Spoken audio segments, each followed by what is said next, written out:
Hello, everybody, and welcome back to Charlie Mike, hosted by me, Mike Buchanan. Listen, today we are going to talk to a pretty special guest, I guess. Thanks. I'm sorry. Well, I say I guess because we were just talking offline, and he was like, "Yeah, I went to West Point." And I was like, "Oh." Why did I invite you to this podcast? I told him I would make some shameless West Point jokes, and I apologize. But honestly, no. So it's Benjie Esguerra. Esguerra, you're right on it. Okay, all right, perfect. So Benjie is here to talk to us about, I guess, veterans in transition, which is something that he just volunteers for. Because why not? like no one else is busy in the course of their day during their full-time job that he's just like, you know what?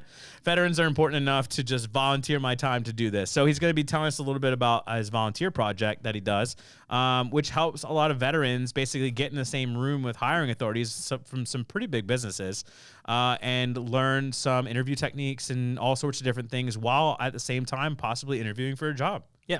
Which is kind of neat. Did I kind of sum it up? Yeah, absolutely. Okay, perfect. On it. So why don't you just start by this? Why don't we let's get to know Benjie a little bit more. Less about West Point because no one really cares about that. No one cares about West Point. Oh my goodness, you are just laying it on thick. I'm kidding. You can tell us all about West Point all you want, man.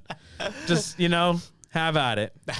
All right. Well, if you didn't catch it, I graduated from West Point. Yes. And I am an Army veteran. I served for 5 years, Fort Hood, Texas, and I am a father of 4. We have 2 birth kids of our own, and then we've got 2 that we adopted. We're a foster family. We've been fostering since 2016, and the last 2, actually, I was going to say the last 2, but the numbers 14 and 13 that came through our house. We had 15 come through our house. We adopted them in 2020. So have a blended family, so that's keeping us busy. And then I've got a day job. I'm a financial advisor. I've been doing that for a bit. And then that volunteer thing. So yeah, I run around quite a bit. A little busy. Where's your West Point ring? I'm left-handed, so I have my wedding band on, and I don't typically wear my West Point ring because it's a bit much on the left hand. If you go for a job interview, do you put your West Point ring on? I've done that. Listen, these are all the questions that we really want to know about. All right, forget about your volunteer opportunities. We just want to know the behind the scenes of how you guys utilize your West Pointness. Well, the reason why you put it on, at least I put it on, is because you want to have somebody ask that question. Of course you do. And it's not necessary because of West Point, but this is that networking thing. Is that you want people to go and ask you questions, and that's one of those things that if we talk about that veterans in transition thing, a lot of folks in the military don't see that. They don't understand that when you are in a situation, you want to have people asking you questions, and then you ask them questions back. And having things on your hand, or if you're doing a video interview, things in your background, those are things that people are going to ask you about, and they take it off topic, meaning if you're doing a job interview, it's not about the job now, it's about you, right? And that's what they hire. They hire people. They don't hire people that are just doing jobs. Oh, yeah, absolutely. I mean, nice segue, by the way. Jeez Louise. You sure you don't want to do a podcast? No. That was really good. That was a really good segue. I will tell you this, though. I would say that you're absolutely correct. At least from my world, right? So I do outreach, community engagement. We talked about this a little bit offline. But it's kind of the same world, right? Like where we have to network to kind of get to know what organizations or get to know the people in those organizations to be able to get things done or to get resources or whatever. It's all about who we network with. Right. Our whole job is based off of networking. And so you're absolutely correct. It's really whatever leaves an impression. Yeah. Really what we say in public affairs world is any publicity is good publicity. To an extent, right? I mean, to an extent, obviously. Like, you really want to leave a lasting impression, even if it's, like, for instance, one time, I tell people this a lot, but I got asked a question in an interview, okay, to, like, talk about the worst experience I've ever had or something like that, right, in an interview. And I declined it, but I declined it in such a way I think I was just memorable, and I literally got offered the job because I declined it in such a way. Yeah. And people were like, you can't decline questions. And I'm like, you absolutely can. Right. I think I said something like, if I am going to have to decline to answer that question because, like, if I were to answer this question, okay, either one of two things were going to happen. Okay, either you're going to be terrified, okay, that I have experienced things that I'm about to tell you about, okay, and then you're going to be afraid to hire me. Or, okay, I'm going to tell you this experience, and then you're going to be like, I can't believe that he can still have enough resilience to come in here and like do all these things that this person is doing. Right. And then you're going to be jealous, and then you're not going to hire me because you're going to think this guy's going to replace me one day. Okay. So I would just rather decline to answer the question. That's a good one. And then he was like, okay. All right. That's a good, yeah. I mean, the memorable part of it is certainly the key when you're talking with somebody, because an example at one of these events, we had an assistant to an executive. And if you have that person coming in and you're going to go talk to that person, a lot of times you'd think, well, I'd like to talk to the executive. Well, the assistant to the executive is the eyes and ears of that executive, right? And so if you can present yourself to where that assistant walks away and she remembers you. It doesn't matter what's on that resume, right? It sets that personality, that interaction. And the executive goes and says, so how was the event? And she says, oh, yeah, I ran across, Mike. He had this personality that was great. And then that executive would think, well, maybe I should get to know him. Or is there somebody that's in our department that would want to know that person? So being memorable is, I think, trumps, what's on that resume, because it opens that door to actually have somebody want to look at that resume, right? Exactly. So talk a little bit about this. Why do you do this? Like, why do you volunteer your time to do that? And you do this biannually is what you said, right? So basically biannually. Yeah, so I say we because this started 2018 in my office, and I was sort of the newbie in the office, so I had time, right? So the other veterans that were in there were talking, well, we wanted to see if we could go and do an event. Benjie, why don't you kind of have a look and see what you can put together? So, yeah, because you're a West Pointer, so just get it. Let me give you an assignment, get it done, put on the super ring. Right, you just go boop, and then you just transform. You know, give it to the Boy Scout. It's like Green Lantern. You just like boom, put on the lantern ring. Right, and so I put on the lantern ring and then got my hat on, and I just started looking at what's out there, right? Because I don't want to go and take away from the nonprofits that are hard working and trying to grab money and fill a need that's already being met by them. And so the things that I looked for is, what is something that I like to do and that's not really captured in the nonprofits that I've been to. And it's networking. Interpersonal communication and networking is the things that I thought was very undervalued when I was leaving the military. A lot of times it's looked at as brown nosing. And I think the expectation is that, in the military, when you meet somebody, you don't need to go and ask them what they do. You just see it on their chest, right? You see the rank, you see the awards that they have there, airborne, all that sort of stuff. Or lack thereof. Or lack thereof. Yes. It works both ways, people. Right, exactly. So, you got your picture, right? Yes. And so, why? Why do you need a network, right? So coming out of the military, I think a lot of folks don't understand that if you apply for a job through the straight route, right? Go online, apply, and then you sit and you wait. You don't get the job. That's basically what's going to be. And there's other routes to go that are acceptable, which is networking to go and get a relationship built with somebody that can be the decision maker or somebody that can get you to the decision maker. Yeah. You make a good point too. Like when you get out, you don't have all those awards on your chest, right? Yeah. And on top of that, your whole life restarts. And I think a lot of people don't understand that, and they don't accept. Yeah. The largest part is they don't accept that. Right. Right. That is your fate. Like, we have gotten out. We're now civilians again. Right. Rather enhanced civilians. Okay. I'd say at least, but we're still civilians now again. And so you have to start all over. It's as if we just got out of high school again. Yeah. Seriously. I know I kind of jest and I make a joke and an analogy about it, but like, it is. It's like we just got out of high school again, or you just got out of West Point, or you just got out of college again. Now you got to go back you're going into the job field, right? Because like we have to start all over. No one cares. You could have like literally the Medal of Honor, right? And unless you were wearing it on your chest every day, which you'd be such a D-bag for. Honestly, can you imagine? Like I'm just saying. Unless it was like a part of like your official duties all day, you know, because like at that point, like your official duty is to be a Medal of Honor recipient. Yeah. Okay, but I'm just saying, like, if you don't have the Medal of Honor on you all day, right? Does someone know? Does a random person on the street know that you have a Medal of Honor? No. Do they care? No, they don't have a West Point ring, so it's not. Yeah, he brings it back to the I was West waiting Point for ring. that one. I know. Here it is, folks. Okay, this is what I'm talking about. Okay, if you're from another branch and you don't understand what I mean by West Pointers, okay, this is the epitome. I'm sitting here talking about the Medal of Honor, and he has to equate his West Point ring. Okay, There's no to the Medal of Honor. No equation whatsoever. None. I was not equating that. Do you see the audacity? Do you see the attitude of West Pointers? I'm kidding. I'm sorry. I told you this offline. I just have this like, man, okay, because we were in 10th Mountain is where this guy came from. So all the West Pointers are listening, 10th Mountain, and you can understand. Yes, exactly, pretty much. I mean, because that's where they go to do all their field training, okay? Yeah. They come to us in the 10th Mountain Division. And so in upstate New York, okay? And so, yeah, we have to see them all the time, and we're the ones that have to babysit them out in the field, and we're the ones that have to be like, no, you can't just shoot your gun randomly at people. No, you can't just go through the field like this. Like, no, you can't just go through the field with 3 people. I know that you feel like you're in charge, but, like, it requires like 8 people at least to make a formation through a field. Like, what are you doing? You helped grow us. Sure. So thank you.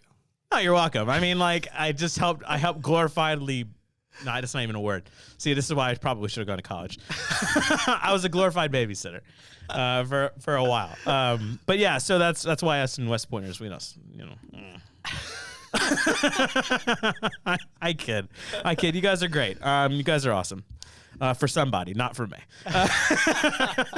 So no, I think that this is a really cool idea. I think it's great that you do this, and I think one of the biggest reasons why I really wanted to have you on the podcast is because I think that it's awesome that you don't. This isn't a nonprofit, right? Right. Like I talk to a lot of different people. I talk to a lot of different veterans on this show, but most of the time it's like a nonprofit, which is great. I think nonprofits are awesome, but I also think that it's awesome to see people who are just genuinely trying to spend their time just to navigate other brothers and sisters through a process that they had to navigate themselves, kind of thing, right? Yeah. And just really just wanting to give back just cause. Yeah. And then on top of that, now I learned that you're a blended family, and then you have like literally like foster kids that you've adopted. Like I don't know what to say, man. I don't know what to say. Straight Boy Scout. Straight Boy Scout. Well, I wasn't a Boy Scout either, so thank you. Yeah, you're welcome. Well, somebody give this guy an Eagle Scout award right now, immediately. I was a Cub Scout. Okay. But, we're skipping you straight to Eagle. Where I was trying to go was with that, and thanks for bringing it up in terms of the nonprofit piece. So when we started, it was just a group of folks that were in the office. I think there was about 5 of us, and we had our first one, the one that kind of organized everything, and everybody helped out on the day of. And as time went on, it was just one where I knew everything that was going on with it, so I was able to make efficiencies of it. And then we got into the pandemic, and we couldn't do it. And so this event that I did 2 weeks ago was the first one since the pandemic. It's the 5th one that we've done since 2018. But it was one that I really did it all on my own. And it was really because it was, like I said, I had worked it. I put it into a sort of a format that I was able to execute. And it is something that is it's a one-man show at this point, and it's an all-volunteer type of thing. And I did have some volunteers that have helped out along the way and continue to help out, which I'm very thankful for. But I continue to do it because day of is when I actually see what the benefits are. All the way up into it, it's sort of like giving birth type thing where you're just having such a hard time. Not that I understand what women are doing. I just want to make this equation thing. Again, let's go West Pointers, okay? I mean, like, it's just God's greatest gift. I know that my wife had gone through it. So, but the issue is that, there's a lot of moving parts, and I'm doing my day job at the same time, right? Yeah. And so I don't know if I really want to go and do this again until the day of the event, and then afterwards talking with the veterans that have gone through it and their gratitude of having the event. They're seeing the benefit of actually having this interaction. I have one session of it is a speed networking, so it's like forced interaction. Speed dating. Yes, speed dating. And so they go and rotate every 10 minutes to the different companies that are there, and as soon as 10 minutes are up, doesn't matter what they're talking about, I tell them get up and rotate to the next one. And they do it 6 times for 10 minutes. So it's about an hour's worth of conversing with people that are decision makers. And if you weren't comfortable at the beginning, you should be comfortable by the time you're done at that hour, right? So, yeah. And then we transition into a reception after that. That's cool. Yeah. That's really cool. Yeah, I mean, I guess I know what it's like to like just volunteer your time. Like for instance, well, I mean, I volunteer my time a lot, but when I first got started here in North Texas, I was in a homeless department, and I was like, hey, why are we never at the forefront of anything? Like the VA, like why are we not doing something? And so I was like, well, in Thanksgiving time period, which is about what time period it is now as we're recording this, even though it's not going to air during that time, but this is about what time it is.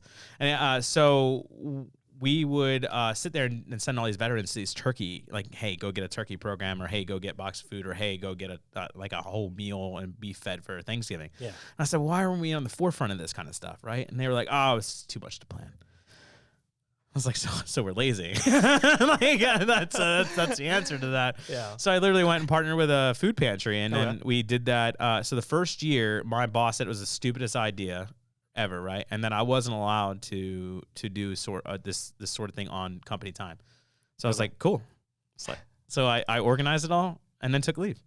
Oh, that's the way to do it, right? Yeah, I just organized it, took leave, fed 250 veterans. Wow. Yeah, right? Wow. Right? That's really awesome. So it and then now it's a thing that just has continued on every single year after year. So now I think this year the numbers are like 300. Okay. I think is how many we have signed up this year. That's good. So like that, it's a really cool thing, right? Yeah. And it can start from just volunteering your time just to do what you know is the right thing to do. Yeah. And then great things can come of it. So I applaud your efforts, man. I really do. And I think that what you're doing is fantastic, honestly. Like, really. Thank you. I think it's great. So I guess, so I know you talked about a little bit about speed dating. So what does the event kind of look like all together though? So like when they get there to like when they're done. Yeah. So it's organized to have education as well as practicing interpersonal communication. So those are the two things that the event's mission is. And so we start off with a panel, and I have about 2 to 3 people that are either hiring managers or recruiters from the local area. We're off in Plano, where all the headquarters are for a lot of nationwide companies. And so I would ask certain companies to come to give a perspective of the corporate hiring process to the veterans that are there. And the veterans would send me emails of questions that I would then have as moderated questions, right? And once we're done with the moderated questions, then I open it up to the audience. If there's any more questions that had come up because of the discussion that had taken place between the panel and the moderator. And that takes maybe about an hour to 90 minutes. And from there, we go to, excuse me, what I had mentioned before in terms of the speed networking, speed dating. Mm-hmm. And so that format, like I mentioned, excuse me, every 10 minutes we rotate. You have a veteran paired up with a company, and the veteran starts it off by giving their elevator pitch, but the instructions to both of them is that the goal of it isn't necessarily to have an interview, but to have a conversation. And I always talk about throwing or playing catch with somebody when you have a conversation, is that you throw it to the other person, they catch the ball, and they throw it back to you, and then you just kind of go back and forth. That's a conversation. And sometimes if you're talking with somebody that may be introverted, you throw them the ball and they watch it fall on the ground, and then you end up looking at each other, right? And so you try to pick it up again and you throw it, and that's what you don't want to do when you're in these little interactions. And so that's the practice of the interpersonal communication during that next hour. And like I said, after an hour's worth of forced interaction, if you weren't comfortable doing it in the beginning, you should be by the time you're at your 6th rotation. And at that point is when we go into the real informal part, which is the reception. And just bring in some food, and then everybody goes over to the lounge area, and they eat and drink and talk. And if there's any conversations that they wanted to carry on from that speed networking, they can do so. If you haven't met anybody yet, you can go and talk with them. We've had people that had companies that wanted to actually have an interview, a formal interview take place, right? And so they go and talk to that person to go and schedule, or to talk offline to go and have another conversation. That's cool. Go in and do that. Yeah. That's really neat. That's super neat. So let's get into this then. Yeah. How does one find out about this event? Mm-hmm. Yeah, so I don't do a very good job there. So no, it's fine. It's a one-person show. I mean, honestly, this whole entire podcast started as like I guess a 2-person show, but I mean now it's like kind of like it's like a 1.5 person show, I guess. Like we have pictures, people that are coming around taking pictures. Yeah. But I have to do like all the editing and the production and whatever. So I get it. Yeah. Okay. It's a lot to keep up with. Yeah. I'll tell you, like, my audio only of this podcast not kept up with. I mean, because like you can only do so much, and so like I get that. I totally understand. Yeah. But if you were to do a better job, how would a veteran get a hold of the information, or how could they get involved with this next time? I think probably the easiest way is to contact me directly. Okay. I am on LinkedIn, and you can go and connect with me there and talk to me about Veterans in Transition. The next one we're looking in late spring. I also work with Charlie Webster, who got me connected with you, and she helps me with sourcing veterans and got me connected with a lot of the veterans that came to my last event. And so that is pretty much where I'm at right now. Tried to go and, advertise myself, but it's like you said, there's too much to go and do. And so I'm just going through my network and wasting it off that. Well, yeah, it's hard. I mean, you don't want to start something and then not maintain it. Yeah. It's like building a house but never living in it. Yeah. That's really tough. So I do understand that. Eventually, though, do we have nonprofit aspirations? That's a thought. I'm open to making it into a nonprofit and exploring that idea. I just know the work that's involved to go in that direction, and volunteering as a volunteer event makes it a little bit easier for me to take a bite out of it when it comes up. So, but yeah, I'm always open to it. Well, there you go. There you have it, everybody. He's open to nonprofit ideas. Of course he is. He can trust him. He's a West Pointer. There we go again. Well, listen, man, that's about all the time we have, but I really do appreciate you coming in here. I want to say, honestly, thank you so much. Thank you for what you do. I know people don't probably tell you enough. I'm not big in thanking people for their service, especially when they were at West Point, so I won't. But I will tell you. Yes, but I will tell you this, okay? I will tell you. I am very appreciative of what you're doing for our brothers and sisters out there. It takes a big human, a big human being with a big heart to be able to volunteer your own personal time, and put yourself out there for others, especially with our others, because our family is twisted sometimes, and a little messed up. So I'm sure you got to deal with some issues when it comes to that too. Yeah. And so bless your heart, as they say in the South, right? Yeah. Bless your heart. Yeah. But thank you so much for what you're doing out there in the community, and I just can't stress it enough. Thank you, and I hope more people get involved with this so that you can make it more and bigger. Absolutely, and it's my pleasure, and thanks for coming. Thank you for inviting me to come on the show. And I tell you, just like with the fostering, a lot of this stuff is difficult, and I just can't do it without my faith in Jesus, and He pulls me through. And a conversation we had beforehand, you understand that part of it, but it helps me. He helps me continue to go and do what I'm doing with the kids as well as with the veterans that we service at VIT. I love it. Yeah, I love it. Well said. We're gonna end on that. All right. So listen. Thank you guys. Thank you everybody out there.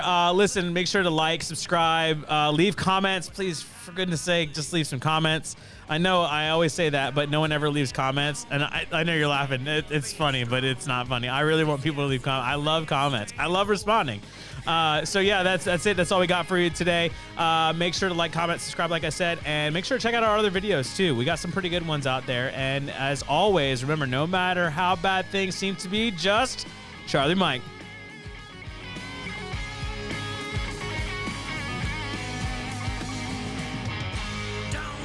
Some